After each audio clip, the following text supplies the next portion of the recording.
नाव इस पार से उस पार करता है, भगवान से कहता है कि नहीं, मैं आपको पार नहीं उतारूंगा। यही है प्रेम। वहां तो प्रसंग कुछ और है। प्रसंग तो ये है कि भगवान नाव मांग रहे थे। अच्छा, जो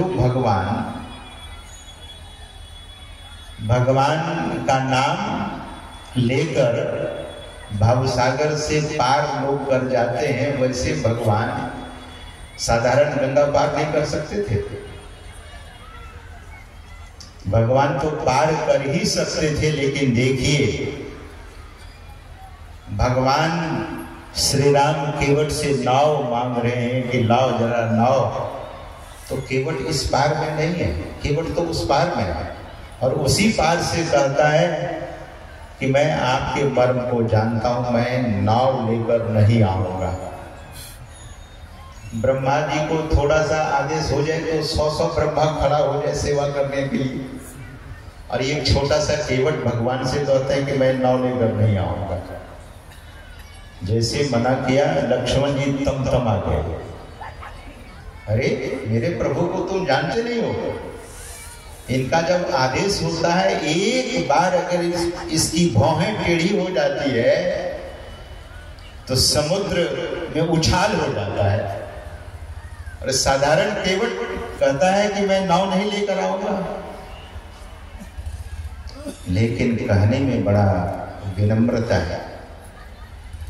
उनका कहना बड़ा रहस्यमय है।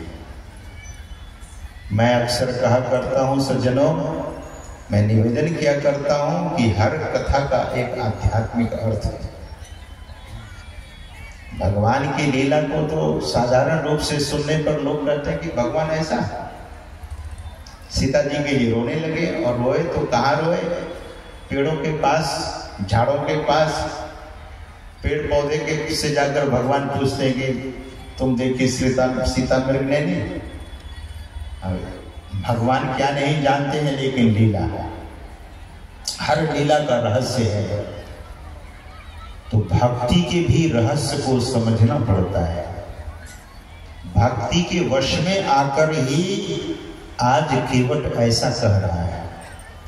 कथा आती है, मैंने कल निवेदन किया था कि आज ही शायद, मुझे याद नहीं है, कि 8 प्रकार का रामायण मुख्यतः। तो दूसरे रामायण में प्रसंग आता है कि भगवान श्री नारायण समुद्र में जब शयन कर रहे थे तो कछुआ ने देखा कि लक्ष्मी जी चरण दबा रही है और भगवान शेष सैया पर सोए हुए। शेष, ये शेष जी कौन है? उन्हीं के अंश है। और जैसे कछुआ ने देखा कि बड़ा सुंदर स्वरूप है भगवान का, तो कछुआ भगवान के चरण को छूना चाहता था, लेकिन जैसे चरण छूना चाहता था तो शेष नाग उधर से जोर से फुफकार मारता था, तो कछुआ पानी में डूब जाता था। आज नाव भगवान मांग रहे हैं, वही कछुआ केवट बना है, वही शेष जी लक्ष्मण बने हैं, और वही लक्ष्मी सीता बनी है, वही नारायण राम है। आज भगवान कहते हैं कि नाव लेकर आओ, तो केवट सीधा मना कर देता है। तो लक्ष्मण जी फुफकारते हैं इधर से, तुम्हारी क्या औकात? लेकिन लक्ष्मण जी भी तो लाचार थे सज्जनों। केवट के मन में है,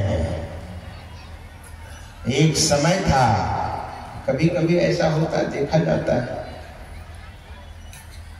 जब कभी कोई अपमानित होते हैं तब कहता है वह व्यक्ति कि आएगा समय तो मैं भी बता दूंगा। केवट के लिए समय आया है, गंगा पार करना है, भगवान को सामान्य रूप से लीला करनी है, क्योंकि भगवान भगत के हेतु नर्तन शरीर धारण किया है। भगत हेतु भगवान प्रभु राम धरेऊ तन भूप अखिए चरित पावन परम अप्राकृत नर अनुरूप। पंक्ति पर जरा ध्यान दीजिएगा। क्या कहते हैं गोस्वामी जी? कहते हैं प्राकृत नर अनुरूप। जो प्राकृतिक हम लोग जैसे हैं, हम लोग प्राकृतिक हैं, हम लोग अप्राकृत नहीं है। तो बोले जैसे सामान्य लोग हैं वैसे भगवान ने अपना सामान्य रूप धारण किया है, साधारण मनुष्यों की तरह।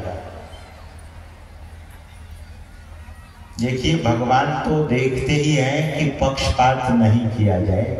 भगवान कभी नहीं करते, सद्गुरु कभी पक्षपात नहीं करते।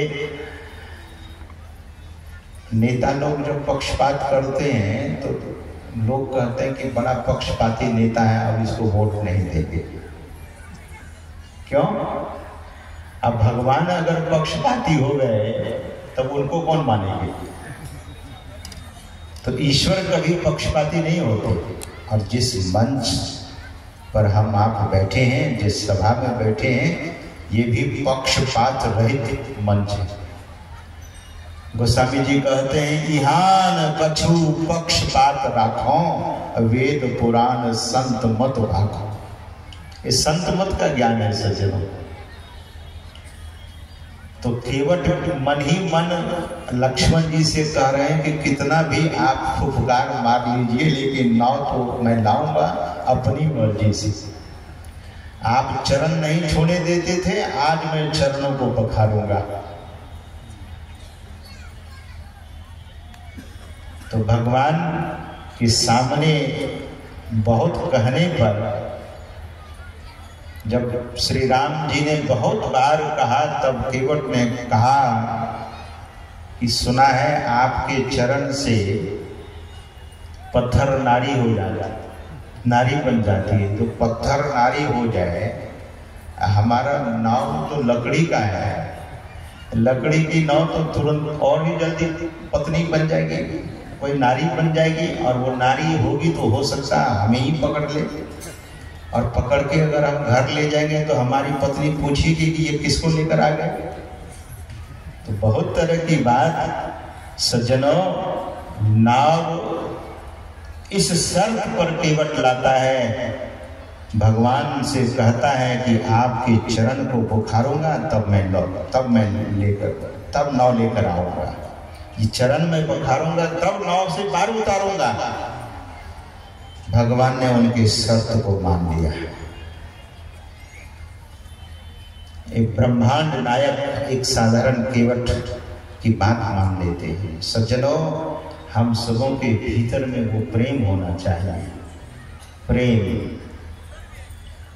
प्रेम के कारण ही नटवर नागर जब छोटे रूप में थे तो थोड़े से छाछ पर भगवान श्री कृष्ण नाचते थे, तब गोपी लोग मक्खन और छाछ उसे देती थी, ललचाती थी कि देखो तुम्हें छाछ दूंगी पीने के लिए। भगवान प्रेम देखते हैं, सद्गुरु प्रेम देखते हैं, ईश्वर प्रेम देखते हैं। हम लोगों की प्रार्थना कहाँ से शुरू होती है? अपराह्न और सायंकाल की प्रार्थना जब गुरु की विनती करते हैं तो क्या कहते हैं? सबसे पहला शब्द क्या है? सबसे पहला शब्द क्या है? प्रेम। और मैं आज के सत्संग में निवेदन कर रहा हूं, अगर मांगना ही है तो सद्गुरु से कहिएगा आप हमें अपने चरणों में जगह दीजिए, अपने चरणों का प्रेम हमें दीजिए, आपके चरणों में हमारा प्रेम बना रहे, मेरी कभी अश्रद्धा नहीं हो, और जिस दिन यह मांग करेंगे और ये मांग अगर पूरी हो गई तो उसी दिन जीवन निहाल हो जाएगा, उसी दिन। क्योंकि प्रेम से बढ़कर और कुछ नहीं है। लोग तो दुनिया के लोगों से प्रेम करते हैं सज्जनों,